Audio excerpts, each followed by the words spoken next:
A couple years ago, Mazda introduced a new flagship three-row SUV to their lineup called the CX-90. Now, as you guys know, the CX-90 was a replacement for the old CX-9, and it essentially debuted an even higher premium era for Mazda thanks to its rear-drive architecture and electrified powertrains. Now, not necessarily everybody needs the extra seating capacity with a third row, which is why I'm standing by a new addition for 2025. This right here is the Mazda CX-70. It's built off of the same large rear-drive architecture.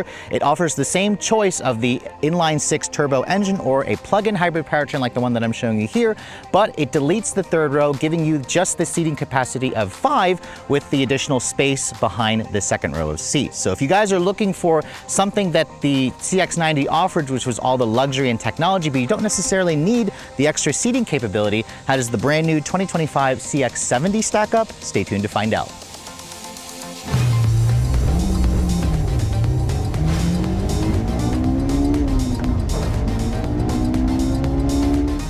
So before we start talking about the exterior styling differences between the CX-90 and the CX-70 that I'm showing you here, let me go ahead and pop the hood and show you guys what's powering this thing. Now, here in America, just like the 90, Mazda offers a choice between technically three different engines. This model here, however, sits at the very top of the hierarchy in terms of pricing. It's the plug-in hybrid, which combines a 2.5-liter four-cylinder with a powerful 68-kilowatt electric motor.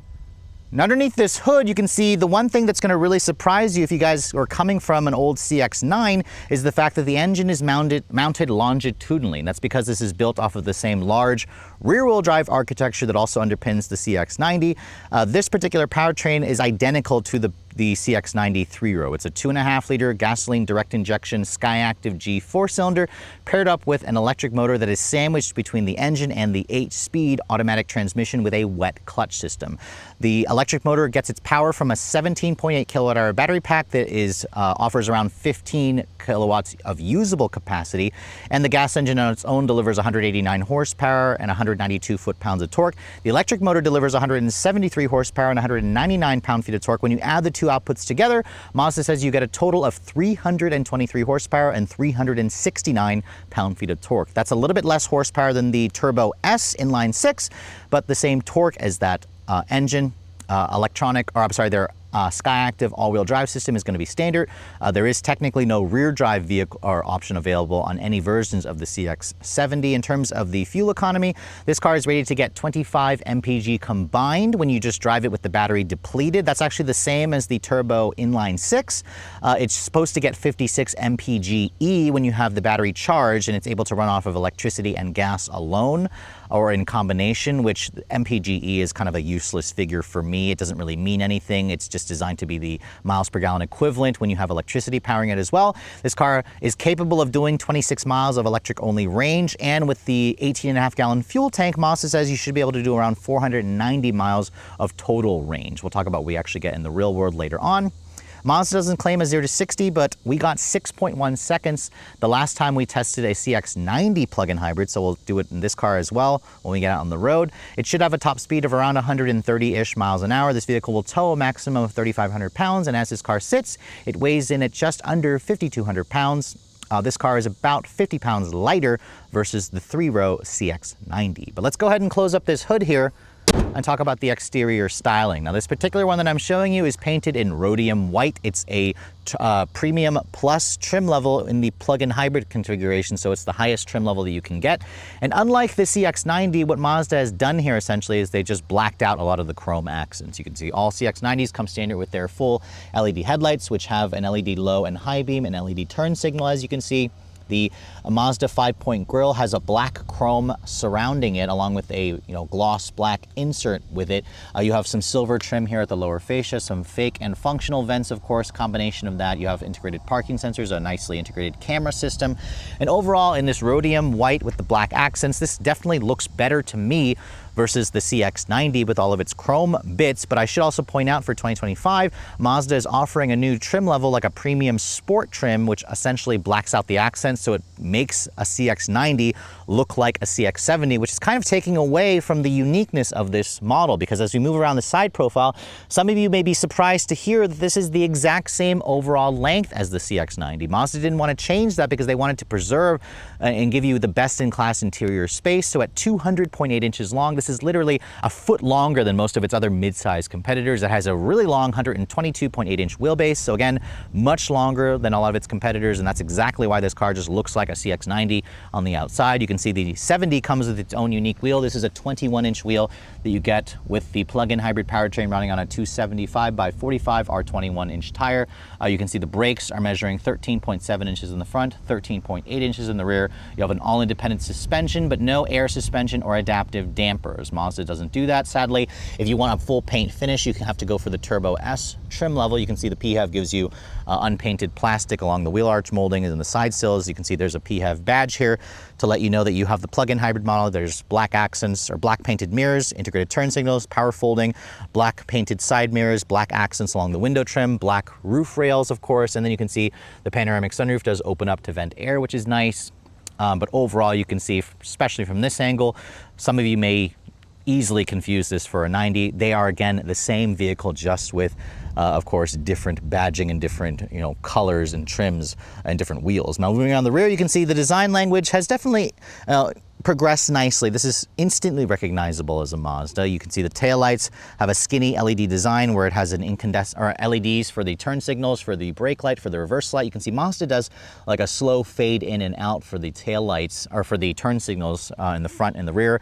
Not sure if I love that. BMW is doing something kind of similar, and I think it looks like there's like a malfunction with the tail light, with the turn signal, for example. You can see over here, no visible exhaust tips. Instead, you have a nicely integrated rear diffuser for the bumper, along with some fake vents, integrated parking sensors, of course. You have a subtle rear spoiler built in over here on the rear hatch, and then you have the rear window wiper that is exposed over here instead of being cleverly integrated like some competitors. And then in terms of the cargo area, this is where, again, Mazda says this is a selling feature because they were able to delete the third row. You have essentially just under 40 cubic feet of space back here with the second row seats up. And I have to say, it is very deep, but again, you could easily just get a CX-90 and fold down the third row, and it should essentially give you, in theory, the same amount of space. Now, a couple of new features: you can fold down the third row from back here just by pushing a button. If you fold that down, it expands the cargo to just over 75 cubic feet of space, which is plentiful.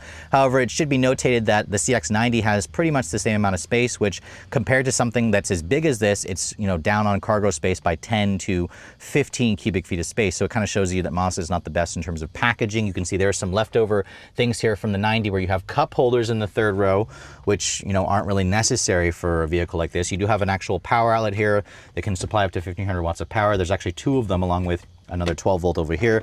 If you look underneath the rear seat here, you can see there's a little bit of storage. It comes with the mobile charger, and then if you lift that up, you can see that's where the third row would go, but Mazda again gives you a little hidden storage compartment there, which is nice. But again, for a vehicle this big, 75 cubic feet of space is certainly on the small end considering the length of the car. But again, if you're comparing it to actual mid-size offerings, the CX-70 is certainly going to give you a little bit more space versus smaller competitors.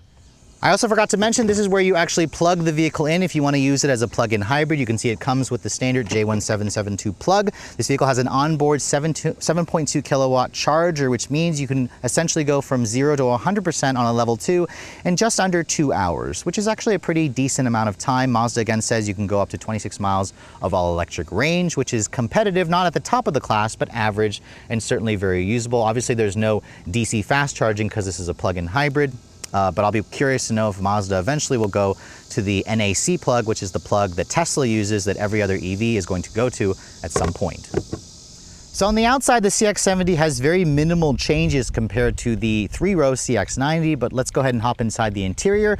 Before we get inside, however, here is the key fob for the 70. You can see it's Mazda's latest intelligent access key.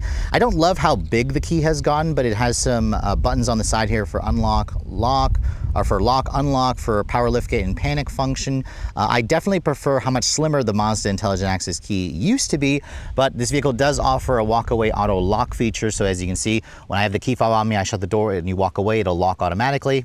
When you want to unlock the door, you can see just touch the back of the door handle, that unlocks the door, and then also will unfold the mirrors if you have it set to do so. And you can see, looking at my particular test car, the rhodium white exterior is paired very nicely with the red Nappa leather interior. So as you guys know, Mazda really is trying to push forward their Mazda premium philosophy. They've been doing that for years, and this definitely takes it to the next level. I love this kind of blood red seats that you get with this color combination, with the contrasting stitching and piping, of course. The seats are heated and ventilated. They adjust adjust in 12 different ways. And you also have a 2-person memory on the driver's side. The cooled function also works really well.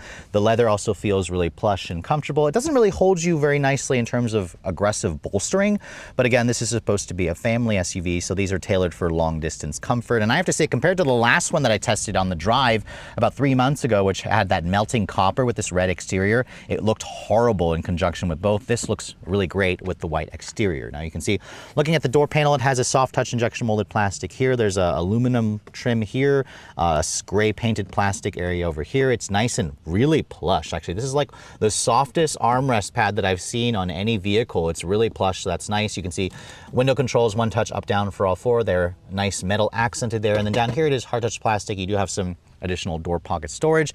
And then you can see the upgraded 12 speaker Bose sound system. Sounds okay. It's not the best in the class, but if you guys are an audiophile, you guys will definitely appreciate that. Now, stepping inside the vehicle, you can see it's got a really nice, easy step-in height, which is great, you know, for those of you who are coming from a low vehicle. If I shut the door has a nice solid sounding thunk, which adds to that impression of quality. Now, starting the vehicle up, the start-stop button is where you'd expect it to be.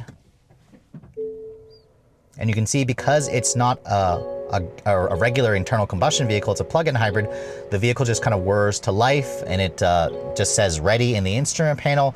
There's no engine starter noise. Instead, the AC works. Everything kind of works, which is nice. So you basically have to look for that little green ready sign there to tell you that the vehicle is on. Now, the plug-in hybrid models come standard, of course, with the digital display. So you have a 12.3-inch fully digital instrument cluster where you can change the way that looks. You can see the different drive modes will change the color as well, but turn on the adaptive cruise, it shows you like an active driving display, which looks pretty nice. It's definitely an improvement versus Mazda's before. You can see in the center, there's a 12.3-inch Mazda Connect head unit, which has Apple CarPlay and Android Auto. It's wireless. I do think the screen needs to be pushed forward a little bit because it's a little bit of a far reach.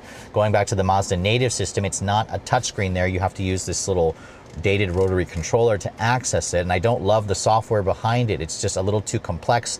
Everything's kind of buried into menus that you have to go into another sub menu for. I don't like it. I want Mazda to do an entirely new software for its native system. Now, heads-up display is included with this trim, along with really plush materials. You can see the upper dash has a soft touch material here, soft touch there as well. It's also nice and padded on this side too. You have beautiful red Napa leather with the contrast stitching on this part of the dash. The steering wheel is identical to the CX-90.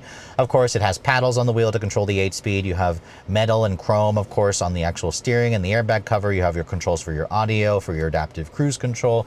You have a manual tilt telescoping wheel, which you can get a power unit if you guys, I believe, go for the Turbo S. The horn, it sounds pretty much how you would expect it to be given the size of this vehicle. And then down here you can see, love the fact that Mazda still does actual hard buttons and knobs. You can see there's a tri-zone automatic climate control, actual toggles and buttons for the climate. You have your heated and cooled seats over here, heated steering wheel.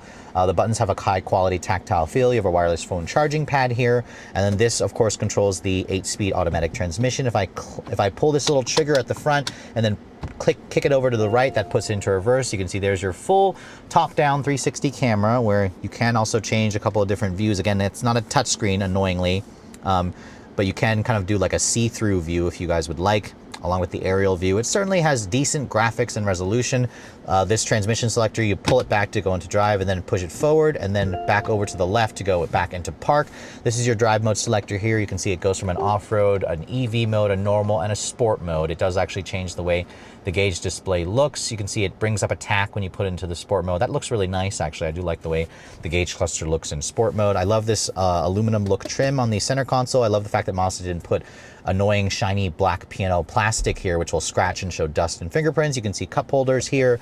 There's electronic parking brake here, of course. That button here puts the vehicle into a charge hold feature, where it'll charge the vehicle's battery pack with the gas engine and hold the battery pack, so you don't have to, use any energy in the battery pack. You can hear the engine actually turned on. I have to say, the engine actually makes a pretty decent sound. It is a 4-cylinder, of course. It'd be great if Mazda did the Turbo 6 with this plug-in hybrid powertrain. That could be a potential, performance-oriented version, but I doubt they would do that. Padded center console here, which is nice. You can see, open that up. It opens up in 2 different sides. You have USB-Cs in there as well. It's not the deepest storage compartment. So in terms of storage, this is where some of the competitors of the CX-70 certainly offer more storage solutions here. There's not even additional storage here or here. So this is all kind of disappointing. You can see the glove compartment is big. However, it's it goes deep into the dash. The lid is damped, lined with felt, which is definitely nice. You have an auto-dimming rearview mirror here, but no digital camera rearview mirror. You can see visibility is also pretty good out of the front, out of the sides as well. You have a woven material for the headliner, and then you can see there's also a panoramic glass roof, which you can open up the shade that lets in some sun as well. It's definitely not tinted enough for me when it's super hot. This also opens up to vent air as well. But again, it definitely lets in some more light, which is a nice touch, especially when you have a darker interior like this particular model. But overall, the second row or the front seat area definitely has a high quality feel, lots of nice materials, good tech aside from the awful native system that Mazda still uses. But it certainly gives you the impression that you're in a car that feels more upscale than mainstream, but not quite at the same level as an actual luxury brand. But let's go ahead and hop into the second row because the second row of this vehicle certainly offers a pretty good amount of space. Obviously, because this is so big with that huge wheelbase, Mazda says it has best-in-class second row legroom at 39.5 inches. I have to say, I think it's actually not best in class. The Volkswagen Atlas Cross Sport offers around 40-ish inches of legroom, so kind of keep that in mind. And that vehicle is also around 6 inches shorter than this car. You can see the rear seat doors offer the same soft touch materials, leather here, leather here. It's also nice and plush with more of the aluminum trim. You have these manual retractable peasant blockers, which is nice. And then it's all hard touch plastic here with additional storage. One of the things that carried over from the CX-90 is this flexibility of the second row seats. So you can obviously pull on this, you can actually recline the seat, or you can fold it down as well. Or you can also, again, pull this up and you can recline it a little bit, which is kind of nice. The seat also slides forward and back, which I'll show you when I get into the vehicle. It's kind of hard to do with one hand, but as I get in and shut the door, you can see the door has a similar sounding thunk. I can, again, recline the seat here, and I can also slide it forward and back, which is kind of unnecessary for a vehicle that doesn't have a third row. I guess most of you are just going to leave it in the rearmost position. This is where it's going to give you the most legroom. You do have two storage cubbies here. There is a hump here. For the drive shaft tunnel, you have your own set of climate controls, heated rear seats, but no cooled seats. There's a button there for it. Cooled seats should have been included, especially at this price point. You do have rear seat air vents, which is nice. You also have an armrest here that folds down and gives you two cup holders, which is great in terms of the headroom space. The panoramic glass roof does take up a little bit of headroom. I have probably a good maybe 3 to 4 inches here, which is nice. But again, overall, if you guys are looking for a two-row with a big back seat, this will certainly deliver, but just know some competitors like the Volkswagen, which is smaller on the outside, offers pretty similar amounts of rear seat space. So here we are back behind the wheel of the 2025 Mazda CX-70 with the plug-in hybrid powertrain. This is a feeling of deja vu for me because literally, quite literally, this car is literally just a CX-90 PHEV with the third row seat deleted and a bunch of black trim, different badging, different wheels. This feels like I'm driving a CX-90, which is not a bad thing. I mean, there is room for criticism for me to say, like, why didn't Mazda just shorten this car by about 10 inches? Because it still feels like a big vehicle. For those of you who are coming from like a Ford Edge, a Nissan Murano, a Jeep Grand Cherokee, this feels like a bigger car in terms of the overall length. But with the plug-in hybrid powertrain, we are starting off with basically a full charge. It was showing about 30 miles of all-electric range. We'll talk about my real-world range later on during this driving scene. But maximum power for the combined PHEV powertrain is 323 horsepower, 369 pound-feet of torque. We are in the sport setting right now, which is going to give us basically all the power, and it's going to also use the gas engine as much as it can. So let's go ahead and see what we can get 0 to 60 wise. I got 6.1 in the CX-90 plug-in hybrid on this same stretch of road. We'll brake torque it.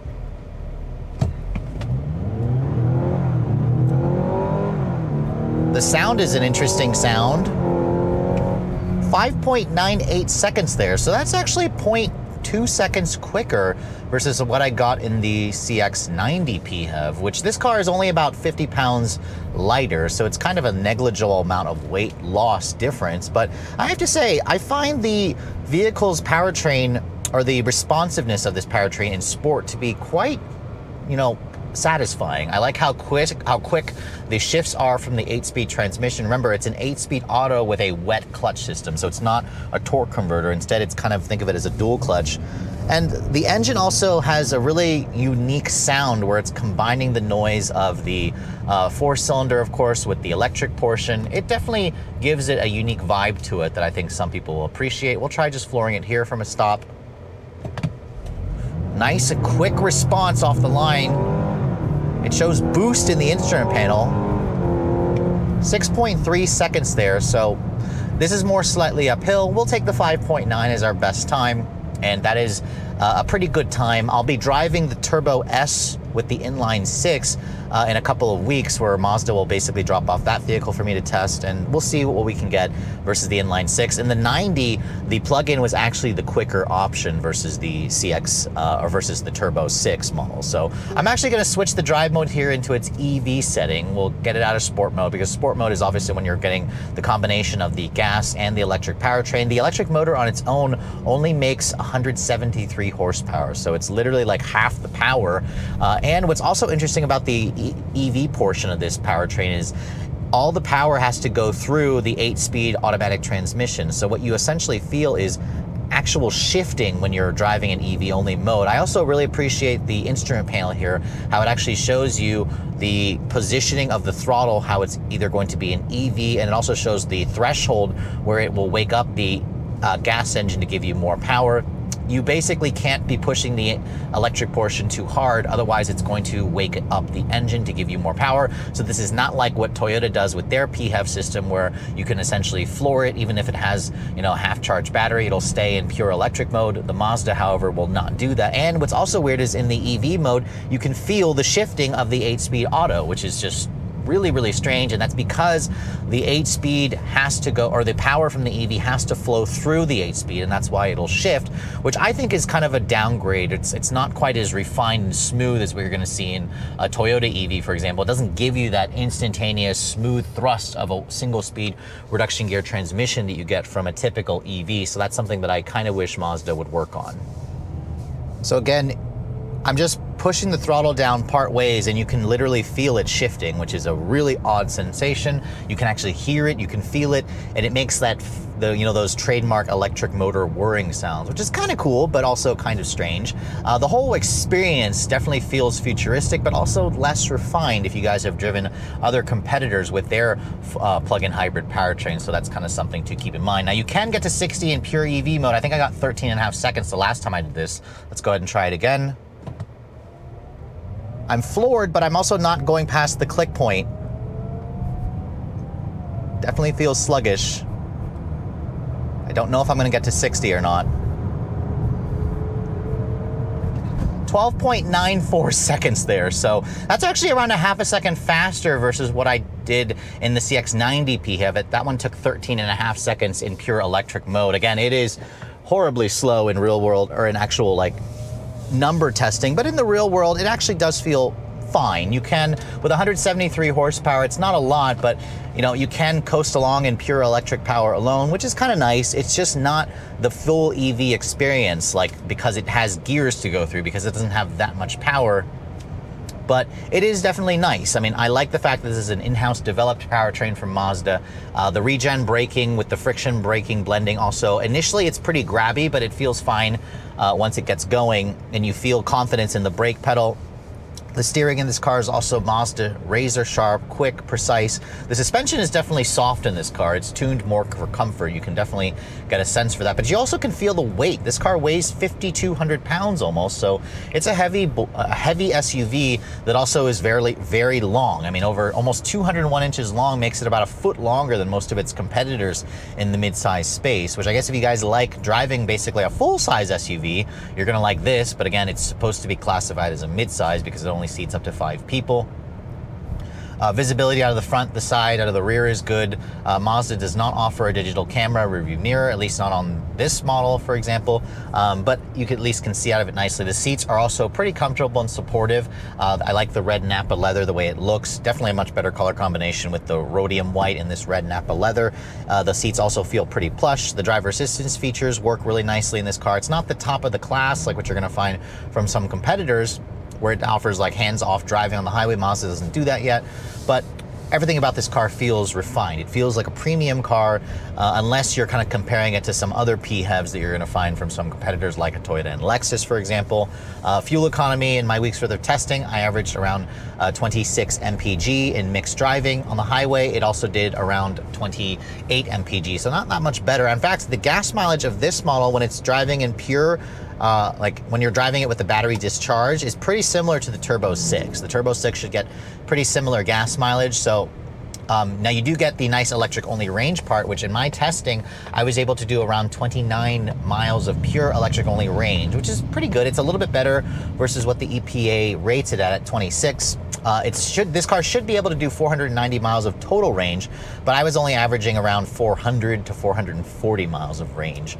So again, that's going to depend on, of course, your driving habits and how conservatively or, progressively you're going to drive and how much you're going to floor the accelerator and whatnot. But this is a pretty efficient car with a good amount of range. The electric only range, I think, is sufficient as well. But it's trying to choose between this and the Turbo 6. I'm faced with the same dilemma. If you're stuck in, stop and go traffic a lot, you do a lot of city driving, you might as well go for the PHEV. If you do more highway driving, I'd probably go for the Turbo 6, because the Turbo 6, I think, will get the same, if not better, gas mileage on the highway, because it also is carrying around less weight versus this car. But in reality, I just still get a sense that I'm driving just a CX-90 with some black accents and, a third row seat deleted. And I do still wish, even after spending a week with this car, that Mazda would have done more. They would have just shortened this car to make it feel like its own unique model, as opposed to a CX-90 with the third row seat removed. So while it may be really easy to dismiss the CX-70 as basically a two-row CX-90 with some black trim and different wheels, after spending a full week with the plug-in hybrid version, I have to say the CX-90 is still a great car. If you guys are looking for, one of the most premium rear drive family SUVs out there with a good amount of technology, modern powertrains, the CX-90 should make it to the top of your list. So where does that leave the CX-70? Because while some of you may argue that Mazda should have just called this a 90 with the third row seat deleted, Mazda's marketing team begs to differ. They think that there is room in the lineup for a separate name. So as you guys saw, this vehicle essentially just drives like a CX-90, and that's no surprise. The two vehicles are the same. They're the same length. They're within 50 pounds of each other. As you guys saw, the plug-in hybrid in its sport mode, when you have the gas and the electric portion working together, delivers solid performance. 0 to 60 in 5.9 seconds is a little bit quicker versus what I got in the CX-90. In EV only, it's definitely a lot slower versus some of its rivals that offer the same electric only propulsion. It's also not the most refined powertrain. There were times where I found it stuttering a little bit, where it was making funny noises. So my recommendation is, try this vehicle out for yourself. See if you guys are okay with the quirkiness of the powertrain. Mazda tends to be a little bit weird when it comes to their powertrain and their engineering, and they just tend to do things a little bit differently. The interior definitely feels a lot more upscale versus some rivals. Love the soft materials. The leather seats are comfortable. The infotainment system, while it's still not amazing, I will appreciate the fact that it finally has wireless Apple CarPlay and Android Auto with actual touchscreen functionality when the vehicle is moving, although I do wish that Mazda would push the screen a little bit closer and also redesign the native software behind it. The back seat is definitely roomy. The cargo area is also spacious, but again, it is not spacious when you consider how big this car is compared to a lot of its rivals. And that's where I think Mazda left a little too much on the table, because for those of you who don't necessarily need the third row, I mean, sure, this is great how this offers the space, but some of you may also want a slightly smaller vehicle, and this car is easily a foot longer than most of its rivals. I mean, to step down in the Mazda family, you have to go to a CX-50, which is around 15 inches shorter versus this car. It's around $10,000 less expensive as well. Again, there's a $10,000 gap between this car and the CX-50 that Mazda has still left empty, because there's no model that kind of slots in between those two cars in terms of pricing. Now, if you guys are looking to get your hands on a CX-70, this vehicle, you'd be surprised to see, is actually more expensive on paper versus a CX-90. It starts at around $40,900 for the base premium trim with the turbo non-S powertrain. That actually looks like it's around $1,000 more than the CX-90. Now, keep in mind, there's no select trim on this vehicle available, so there's no base trim or select or preferred trim, so that does make this car look more expensive. But when you compare it apples to apples with the same trim of the 90, this car is actually around $500 less expensive. If you guys want the plug-in hybrid, that's going to cost you at least $54,500 or $400 for the base premium trim. This premium plus is around $3,000 more at around $57,900. My particular test car, with some options that it has, mostly the rhodium white and the destination charge, comes in at just under $60,000, around $59,800 to be exact, which again is certainly a lot of money. This is the same price basically as a CX-90, although it's around $500 less expensive. But again, to me, it leaves still a void in Mazda's lineup if you guys want a cheaper vehicle versus the CX-90 and you don't want it to be quite as big and you don't need the extra capability that the third row gives you. But with all that said, hope you guys have enjoyed my full overview on the 2025 Mazda CX-70 with the plug-in hybrid powertrain. If you're also looking to see the latest cars I'm testing, be sure to follow me on Instagram at Redline_reviews, like us on Facebook, and as always, guys, please keep subscribing to the Redline Reviews YouTube channel for all the latest reviews. Thank you so much for watching. I'll catch you all in the next video.